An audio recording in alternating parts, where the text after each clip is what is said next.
வணக்கம். என் பேர் Anjana Sekar. Fahrenheit 451 chapter 1 part 2. இப்போ மான்டாக் ஆஃபீஸில் அலாரம் சத்தம் கேட்குது. அதனால எல்லா ஃபயர்மேன்ஸ் இந்த வீடு அட்ரஸ் கிடைச்சிட்டு அந்த வீட்டை நோக்கி போயிட்டுருக்காங்க. இந்த எப்பயுமே ஒரு வீட்டை எரிக்க போகிறாங்கன்னா எப்பயும் அந்த குற்றவாளியை ஃபஸ்ட்டே கூட்டிகிட்டு போயிடுவாங்க போலீஸ். ஆனால் இந்த வாட்டி அந்த ஓல்டு உமன் அந்த வீட்டிலே தான் இருக்காங்க அந்த புக்ஸோட. அவன் உள்ளே போகும்போது மான்டாக் அந்த உமனை வெளியில் இழுத்துட்டு வரலாம் அப்படின்னு பார்க்கலாம். அவன் அந்த லேடி ஒரு கோட் சொல்லிட்டு, நான் என் புக்ஸோட தான் சாவேன், எனக்கு என் புக்ஸோட இல்லைன்னா நான் வாழ மாட்டேன் அப்படின்னு சொல்லிட்டு மேட்ச் பாக்ஸ் அங்கே வச்சு அந்த புக்ஸோட எரிஞ்சிடுறாங்க. அப்போ மான்டாக் ஒரே ஒரு பைபிளை மட்டும் எடுத்து அவன் பாக்கெட்டில் ஒளிய வச்சுட்டு எடுத்துகிட்டு வந்துடுறான். அதுக்கப்புறம் அவங்க ஆஃபீஸ் போகும்போது பெட்டிக்கிட்ட கேட்குறான், கேப்டன் ஏன் இந்த மாதிரி குற்றவாளிகள்லாம் எங்கே எடுத்துகிட்டு போவீங்க அப்படின்னு கேட்கும்போது, இவங்க எல்லாம் மென்டல் ஹாஸ்பிட்டலில் போய் சேர்த்திடுவாங்க. புக்ஸு படிக்கிறது தப்புன்னு தெரிஞ்சு இந்த மாதிரி புக்ஸு படித்து அவங்க மென்டலி இல்லாயிடுவாங்க. அதனால தான் அவங்க மென்டல் ஹாஸ்பிட்டல் கூப்பிட்டு போயிடுவாங்க சார். இவன் இதெல்லாம் கேட்டுட்டு இந்த புக்ஸில் அப்படி ஒரு சாகிற அளவுக்கு அந்த புக்ஸோட சேர்ந்து சாகிற அளவுக்கு என்ன அந்த புக்கில் இருக்குது அப்படின்னு மான்டாக்கு தெரிஞ்சுக்க ரொம்ப ஆசையாக இருக்குது. பெட்டிக்கு இவனுக்கு இந்த மாதிரி அவன் இந்த மாதிரி ஒரு வாரம் இந்த புக்ஸ்னால கிரியேட் பண்ண போறா அப்படின்னு பெட்டிக்கு முன்னாடியே தெரிஞ்சிருக்கு. அதனால நீ இதை பற்றி எல்லாம் யோசிக்காத அப்படின்னு சொல்கிறான். அதுக்கப்புறம் மான்டாக் வீட்டுக்கு போகிறான். அப்போ மில்ட்ரட் கிட்ட போய் கேட்குறான், நம்ம 2 பேரும் எப்போ சந்திச்சோம் உனக்கு அப்படின்னு ஞாபகம் இருக்கா அப்படின்னு கேட்கும்போது, இல்லை எனக்கு அதெல்லாம் ஞாபகம் இல்லை, அதெல்லாம் ஞாபகம் வச்சுட்டு என்ன பண்ணுறது அப்படின்னு சொல்கிறான். அதுக்கப்புறம் இவன் ரொம்ப கஷ்டமாயிடுது. அவனுக்கு ஒரு ஸ்ட்ரேஞ்சரோட தான் நம்ம வாழ்ந்துட்டு இருக்கோம் அப்படின்னு இவனுக்கு புரிய ஆரம்பிச்சு. அப்புறம் இவன் கிளரசியை பற்றி நினச்சிட்டே இருக்கான். அவளுக்கு என்ன ஆச்சு அப்படின்னு நம்மளை தெரிஞ்சுக்கணும் ஆசைப்பட்டான். அப்போ உனக்கு நெய்பர்லேருந்து அந்த 17-year-old பொண்ணை பற்றி தெரியுமா அப்படின்னு கேட்கும்போது, அவளை கொஞ்ச நாள் முன்னாடி கார் ஆக்சிடென்ட்ல இறந்துட்டா அப்படின்னு சொல்கிறான். ஏன் நீ என்கிட்ட முன்னாடியே சொல்லலை அப்படின்னு கேட்கும்போது, நான் மறந்துட்டேன் அப்படி ஈஸியாக சொல்லிடுறான். இது மான்டாக் அப்போ 6 கூட ஃபீலிங் கொடுக்கறதுனால எனக்கு ஆஸ்பிரின் எடுத்துட்டோம் அப்படின்னு சொல்லும் போது, உனக்கு என்ன ஆச்சு ஏன் இப்படிலாம் பண்ணுற அப்படின்னு கேட்கும்போது, இவன் அந்த ஓல்டு உமனை பற்றி சொல்லாரு. அப்படி புக்ஸில் என்னதான் இருக்குது அப்படின்னு அவன் மில்ட்ரட் கிட்ட கேட்கும்போது, எனக்கு தெரியாது, அவள் பண்ணது இல்லீகல், எனக்கு அந்த உமனை தெரியும் தெரியாது, ஆனால் அவன் தப்பு பண்ணதுனால தான் அவன் இறந்துட்டா அப்படின்னு ஈஸியாக சொல்லிடுறான். நீ மான்டாக் சொல்லி நீ அதை பார்த்துருந்தானே இப்படி சொல்ல மாட்டேன் அப்படின்னு சொன்னேன். நான் இல்லை இப்படியே தான் இருப்பேன் அப்படின்னு மில்ட்ரட் சொல்லிடுறான். இப்போ மான்டாக் நான் வேலையை குவிட் பண்ணிடலாம் இருக்கேன் அப்படின்னு சொல்கிறான்.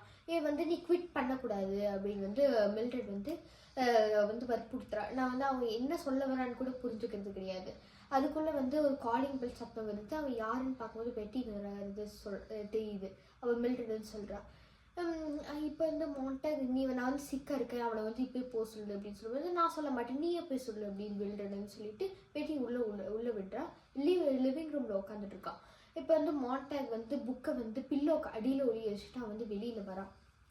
பெட்டி சொல்ல ஆரம்பிக்கிறான், நீ அவன் நீ இந்த மாதிரி மனசுலாம் குழப்பிக்காது, அந்த உமன் பார்த்து இறந்ததை பற்றி எல்லாம் இந்த மாதிரி சூசைட் பண்ணிக்கணும் அப்படின்ற ஒரு ஆசை உங்களுக்கு எதுவும் அந்த புக்ஸ் எல்லாம் படிச்சுட்டு அதனால தான் மென்டலி இருந்ததுனால தான் இந்த மாதிரி சூசைட் பண்ணிக்கிறதுக்கு போனா அப்படின்னு சொல்லி மான்டாக் இந்த இதெல்லாம் ஒரு காரணமாக தெரியாது. அப்படி என்னதான் புக்கில் இருக்குன்னு அவனுக்கு ஒன்றும் தெரிஞ்சுக்கிட்டே ஆகணும் அப்படின்னு தான் இருக்குது.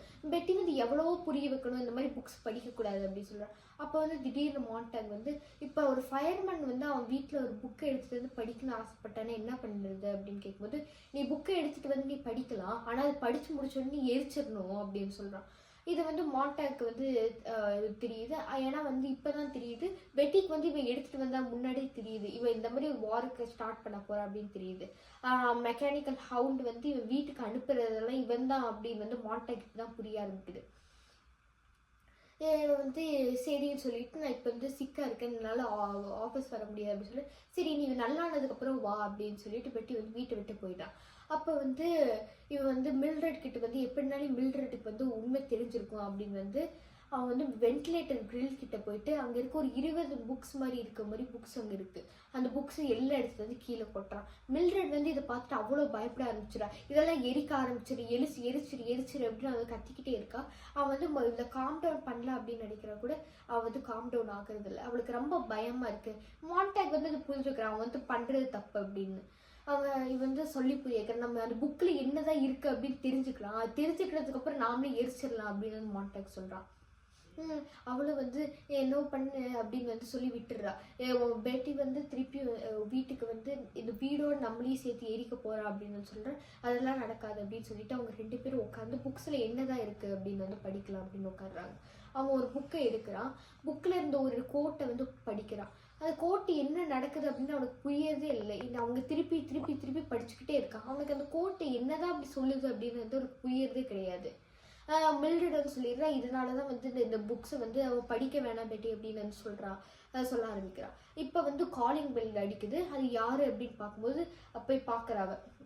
அது வந்து மெக்கானிக்கல் ஹவுண்ட் தான் அங்கே வந்து தெரிஞ்சோடனே ஆன்சர் பண்ணாது, கதவை திறக்காது, அது அப்படியே விட்டுரு அப்படின்னு சொல்லிட்டு அவங்க 2 பேரும் காலிங் பெல் எல்லாம் ஆஃப் பண்ணிட்டு திருப்பி வந்து புக்ஸ் படிக்க ஆரம்பிக்கிறாங்க.